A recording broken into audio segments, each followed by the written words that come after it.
Perfect. That's the sound I wanted to hear. All right, can you hit the got it button there on your screen? Or maybe that's just my screen. Oh, that's my screen. Hey, thank you everyone for joining us. And we're gonna kick this off. This is being recorded. So if you want to show this video to someone else who couldn't make this call or just watch it again later, we are gonna make the recording available to everybody who registered, including those who weren't able to make it. Because like I said, we have about 130 plus people registered for this webinar. We'll do a chat and questions in a little bit. So hold your questions because we're going to try to answer as much as we can. And we're going to make this an action-packed 25, 30 minutes. Our motto at Advent Tech is we educate, we sell tech. A big goal of ours is to take things that are kind of murky or confusing and to make them as clear as is possible for our educational technology customers. And that may be a good segue to introduce our Microsoft experts. So Microsoft is making changes. Plus, there are other things as we've been really diving into this world as a reseller ourselves that we found a lot of people don't know about Microsoft licensing, general things in education that we've run into over and over again. So the big focus of this is the changes that are happening right now. And there are the significant changes to the way licensing works. Some people will feel that very little. Some people will feel that a lot. We'll discuss that. And so let me introduce, and Bill, I'll probably also start with you here in a second, but I'm going to introduce Bill. Bill comes to us from D&H Distributing, where he is a cloud licensing specialist. He spends a lot of time, like I said, making these foggy things very clear.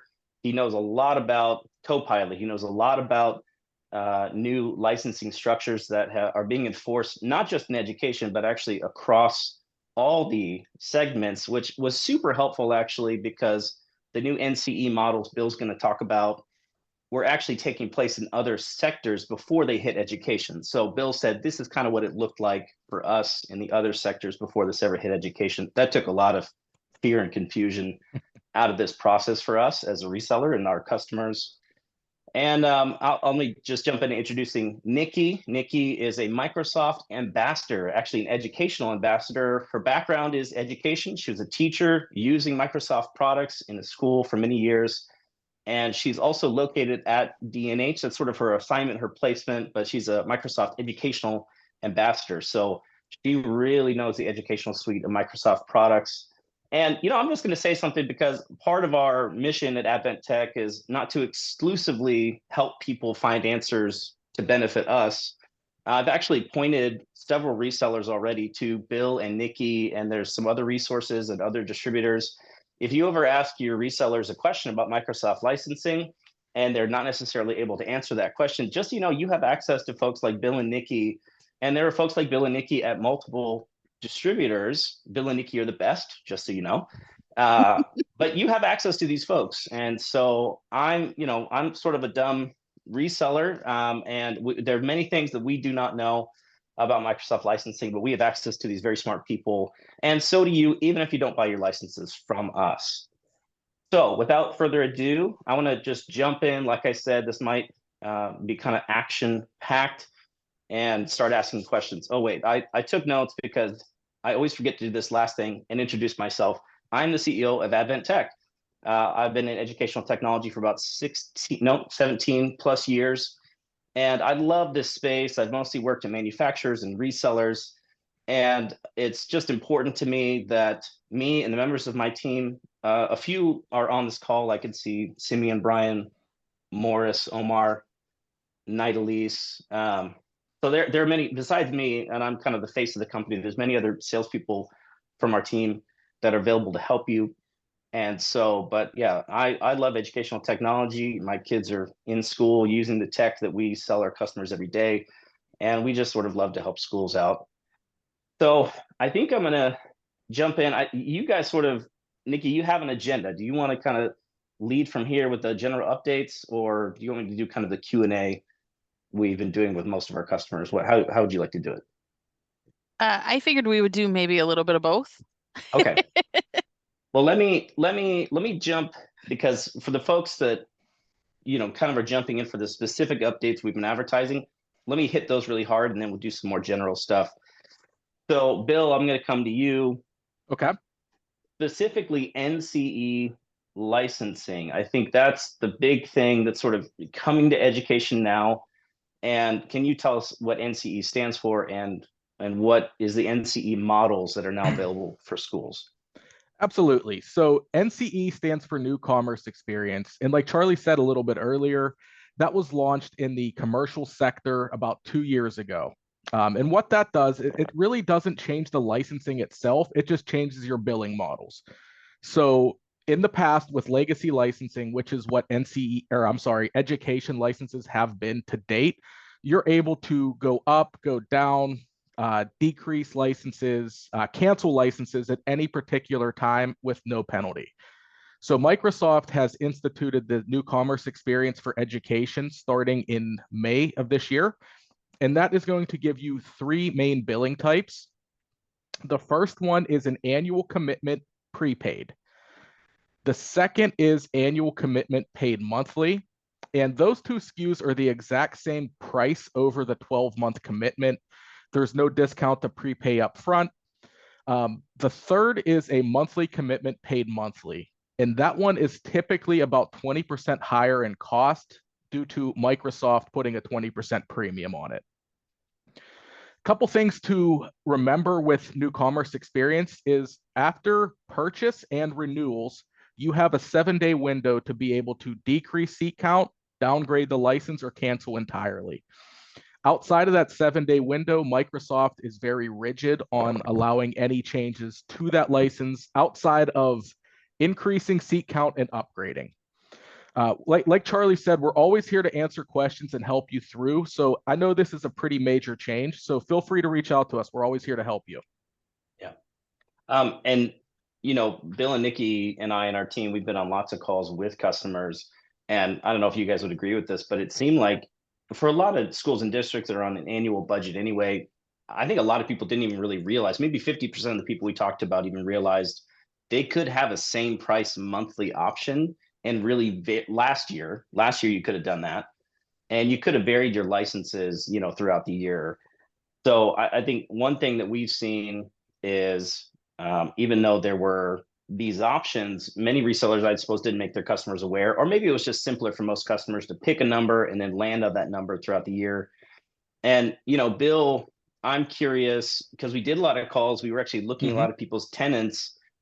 How often do you see unused licenses, going on where, or maybe another way to ask that question is, would you ever want to mix and match these licenses, do some annual and do some monthly? Give us your thoughts on that. Yeah, if you have a set number of employees who are going to be there year round, that would be a good candidate to put on a commitment. And if you have seasonal employees, that would be a great opportunity for the monthly commitment. So you're not stuck with those licenses for an entire year. Circling back to the original question, Charlie, it is very common to see licenses that are unassigned and being paid for. So that's another service that we do provide. We can take a deep dive into your environment, see where there is opportunity to improve and lower cost. Just let us know. We're here to help. Yeah. And even if you had, say, I mean, we had a call with one district, there were 500 full-time employees. There were hundreds of unused licenses, right? They sort of matched the licenses to the employees. Now, that logic makes a ton of sense because in theory, everybody's going to be using their Office 365 or Microsoft 365 licenses, but we've been really focusing hard on this for the last couple of months, and we saw a lot of people just had a lot of unused licenses. And so you're saying there's a way for you guys to kind of help them look at their tenant, look at their real use throughout the year. Okay, so I think that's a great service. I think for your customers out there, that's something you might think about taking advantage of.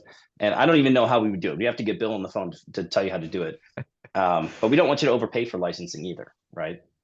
Absolutely. And under the legacy model, it was very common to see companies, schools purchase, 5% extra licenses to what they were using for budgetary purposes. With NCE, that really doesn't make sense because you're locked in and you can't decrease at any given time. So my recommendation is always to carry the exact amount that you're licensing, and then you can always add on throughout that year as needed. Okay. So, I think some things, and this is important to highlight too, are not changing under NCE. And Bill, maybe this will be a good, last one, and Nikki will give you some time here. So, it feels like pricing is looked pretty similar for like an annual license, or even like the faculty licenses are still available, which are very popular. you know, what are some of the things you've seen that are pretty consistent other than the way you have to subscribe? A lot of times you just see, people having duplicate licensing assigned. So for example, an A5 is going to have your Intune. So they'll have A5 and Intune assigned to users. Those are Oh, things that we interesting. see all the time, and we can help Interesting. you really make your environment more lean and get it right sized for you. And I think the question I'm asking is, besides that's great information, by the way. I think besides the NCE changes, which changes how you have to subscribe, people are still going to look at faculty licenses with the student adder. People are still going to be seeing a similar price as last year. Is that correct? Yes, and another thing that NCE does provide is price protection for the entire year. So as far as cost goes, there are going to be annual increases, and we never know when they're coming until they hit. But what that does is it protects you for that entire commitment term against that price increase. So in layman's terms, you won't be hit with that price increase until your renewal date. Okay, that's good. I like that good spin on licensing, Bill. I like that. Yep. I think it's great. All right, I'm gonna thank you, Bill. I'm gonna go over to Nikki here, and Nikki, one of the big things, and I hate to make you and Bill cover all the hard stuff first, but one of the big things is the disappearance of the A1 Plus license. Can you talk a little bit about that? What does that mean? And actually, that slide you had up was going to be one of my other questions on the timelines for all these changes too. So whichever one of those you want to tackle first. Absolutely.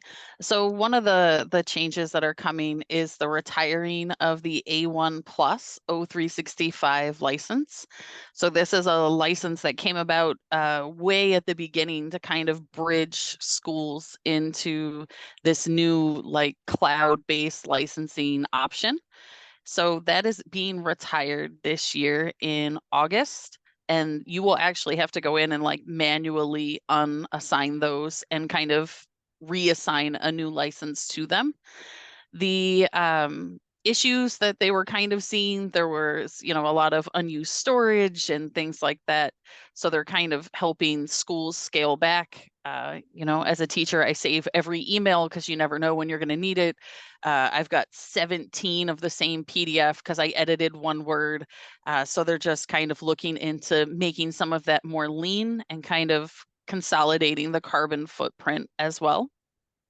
So if you are looking for a free licensing option for Microsoft Office, there will still be the Office 365 A1 option. It will give you just the cloud-based like Office suite productivity apps that you're pretty familiar with. And if you are using the features for A1 Plus, the desktop apps or some of those advanced security features or management features, if you're using the Teams live events for, the larger groups, then you're going to need to upgrade to an A3 or an A5 license to keep those features. And to answer your next question. Well, and I just want to say, again, a lot of most of the folks on this call are public school districts and some public schools and some of our private school friends. And probably the most common email I got back from private schools we invited to this webinar was, we use the free license, so I don't think any of these changes apply to us. And I hate to be the bad guy, but I emailed back at least a good dozen customers last week, or maybe in the last 2 weeks, and said, that's actually one of the big changes we're talking about. And again, the big thing is just, can you live without the desktop apps? I think that's the highlight of this update on the A1 pluses, because some people can live without them, and that's totally fine. But for those who can't live without desktop apps, you definitely need to think about what you do with those A1 plus users right now. So I want to highlight that, because we got so many responses from folks who said, well, we just use the free ones, I think we're fine. Mostly private schools, not as many public schools. A few public schools said that though as well. And we sort of raised our hands and said, actually, that's one of the big things we got to talk about, right? So, Absolutely. all right, Nikki, jump so into part of the desktop apps are Access and Publisher. So if you're using Microsoft Access, the database program, or if you're using Publisher, then you're going to need at least the office staff or whomever is using those, you're going to have to probably upgrade them to a different license. So just that little caveat thrown in there. I came from a merged school. We were Google and then Microsoft as well. So we had, the free licensing and things. So I definitely get that kind of blended environment. And this is a great time to really just take a look and dig in to what you're currently paying for. Because sometimes our features in the A3 and the A5, we can help you lean down where we'll come in a little bit less expensive than what you're currently carrying. Yep. Okay. Yeah, that's really good. So we got a time frame here. I like a good time frame chart. Lets people know any new subscriptions become NCE as of May. So does that mean anybody that just renews in May will probably, if they're not paying attention, they're going to end up on an NCE, or will that not really happen until July? That would happen in July if they're on a month-to-month. Now, if they're annually prepaid, those licenses won't renew into NCE until 2025 because that starts in July, and any renewal dates from July 1st on will automatically migrate into NCE. Okay, thank you. Very helpful. No problem. And then, Nikki, the end of the A1 Plus, the kind of drop dead date is August. It's August. Yeah. So yep. Yeah, again, it definitely this summer, this school year, this next school year, changes that I think, we found a lot of people sort of saying, oh, I didn't quite realize all this was going on with Microsoft. And, we're kind of raising our hands and saying, everybody needs to be aware of these changes because they could have a pretty big impact if you're not aware. Absolutely. Nikki, our storage limit has already gone into effect for A1. So if you are really using all of your storage, if you were getting close to the top end of your storage, your free storage, you will probably be affected by some of these changes. They're giving you 100 terabytes of storage for your whole tenant. And then each user is going to get a little less than they had previously. If you're paying for A3 or A5 licensing, then you're also going to get added storage per license. So, and then of course, if you're already at the top end, they will sell you more storage if you need it. Okay, awesome. Yeah, that's another change. I know there's not a ton of educational institutions that'll go above that 100 terabyte limit, but like you said, if you are close to that limit, some of these changes will impact you for sure. So, and Microsoft has released tools to help you dig through your own tenant or to help us dig through your tenant and your storage and kind of come up with a proactive plan and some ways to limit. You've got the old guard teacher that saves everything. You can limit that account. And I want to say the archived emails don't count toward your storage limit. So. Okay, yep. Nice.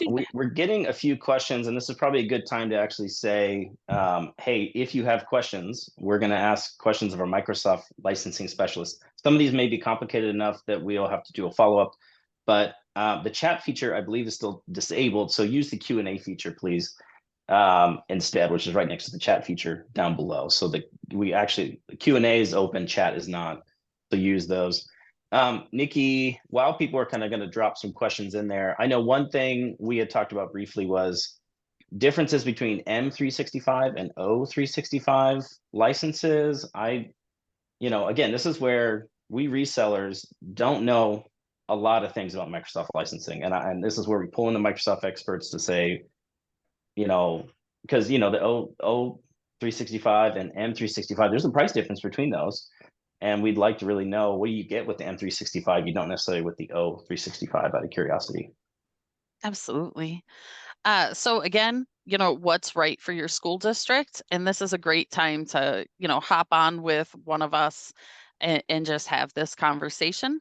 But kind of a top 3 thing is those downloadable desktop apps that you're getting with the M365 A3. you're getting some more management and security options with the M365A3.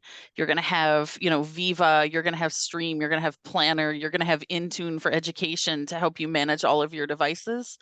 I'll throw in a plug for that modern management side. Intune for Education is one of my favorite tools. It will manage Mac OS and iOS. It will manage your Android. It will manage your Chrome. It will manage your WinBooks. It will kind of allow you to manage everything in one place, one group of policies. It's pretty awesome. The Intune for Education is a slightly different, like, GUI situation. It's a little more ask questions, and based on how you answer them, it helps you create those policies. But if you're really fluent in Intune and you have something that you really need, you can flip back and forth between Intune for Education and Intune and utilize the features that you need either way. And it's all included.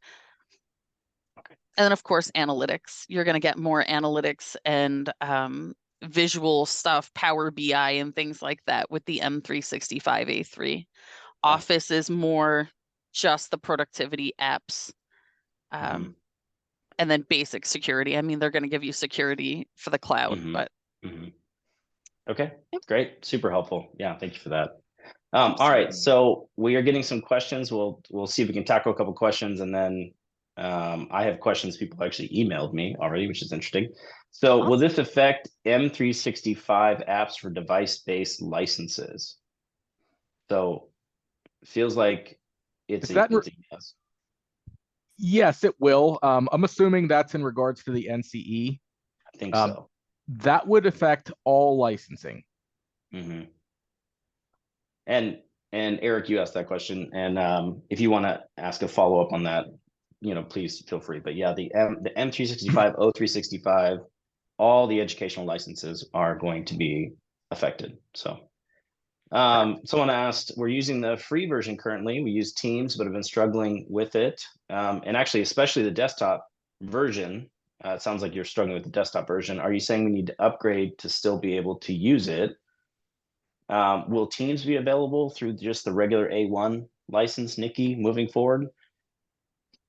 That is a fantastic question, and That's a I good one, knew huh? the answer right until you asked it. I am 90% sure that will not be affected, but I can get you a more solid answer, unless Bill happens to know it off the top of his head. Off the top of my head, I do not, unfortunately. Yeah. And Nikki, I don't know if you're still sharing your slides, but now I'm just seeing your desktop. You could stop sharing if you wanted. That's really bizarre because my PowerPoint just blanked. Oh. I will stop sharing. Oh, there you go. No, that's not on you. My whole screen is just white. Yep. So another question came in. We're using the A10 365 Pro versions. We pair a licensing fee based on number of teachers, and then student licenses are free. We renew in July. Since we renew in July, we will keep this licensing through the end of the coming school year, July 2025 question. Actually, can you guys see the questions? Like I can, or maybe can I have it pulled up on the side screen. Yep.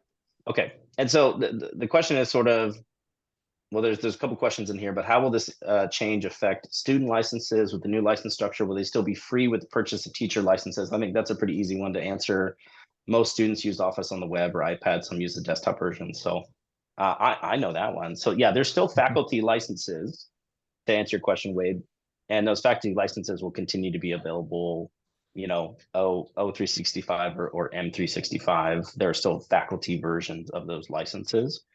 And then you said something there. Since we renew in July, will we keep this license to the end of the coming school year, July 2025? Yeah, I think the way most people are doing their annual licensing right now, not much will change for you there, other than you maybe didn't know last year you had a monthly option that was no more expensive, and a lot of people didn't even really know that. So if you were already thinking in terms of 1 year licensing commitments to Microsoft, then it's not going to be any different from what you're used to in that sense. So hopefully that answers that question. And you will still get those 40 free student use licenses for every faculty license. Yeah. And Teams will still be included with Office 365 A1, the web version. Okay. Yeah. So web version, if that works for you, anonymous, because you didn't say who you were asking that question, then yeah, you can still do Teams web version online. What's the difference between A3 and A5? Great question. It is. So it is the Scott, we features. didn't plant Scott. He just asked that question. So It is just the features that are included. So you're going, and I have a slide on this, but my slides just don't want to work suddenly. So you're going to get the advanced security with A5. The beautiful thing about the A5 security is it's meeting those basic CISA requirements that Congress has suggested straight out of the box. So you're going to have more of those features. And then you're just going to have more robust features in like Power BI and analytics. You're going to get some extra features with the ability to upgrade your Azure Entra Active Directory. You're going to be in a higher plan for that, a more secure plan. And it just kind of elevates all of those things for you. It also gives you some more options for like Teams Phone for your, communications. And I think those are the big ones that you're really going to see a difference in. Yeah, and actually, it kind of is a good dovetail to another question we got, because like with that explanation, Nikki, it could be some of your users you get A5s for and some you get A3s for, right? You could definitely justify that. Someone said, do all my users need to have M365 in order to utilize Intune in my district? Or can I just license the IT users with M365 and my staff with O365? So how is this, Bill? Every user will need an Intune license in order Yes. to manage their device. Yes. Whether it's student use or faculty use doesn't matter as long as they have an Intune license. Okay. So you That's can correct. A3, you can A5, or you can do like A1 and add on an Intune license separately. Yep. Okay. A And little then, a la carte. yeah. And then this, again, kind of similar to I think maybe the faculty student question here. I believe we're given M365 app licenses for our devices and our labs due to the amount of M365 A3 licenses that we buy. Was wondering if that's going to go away. I think what's going on there potentially is you're using your student licenses in the lab. So if that's what you mean, that's what I read from your question there, Eric. And if I'm wrong, I'm wrong. Hey, I do want to highlight, we are at the 30-minute mark. More questions are coming in. Thank you everyone who came. If you need to drop, feel free to drop. I think we'll run a few more minutes longer, Bill and Nikki, if you want to answer more questions, because it could be really helpful. I'm gonna stop our recording right here, just for the sake of sending this out to people here in the future, or maybe Nikki, you can stop the recording. I think you are still in charge.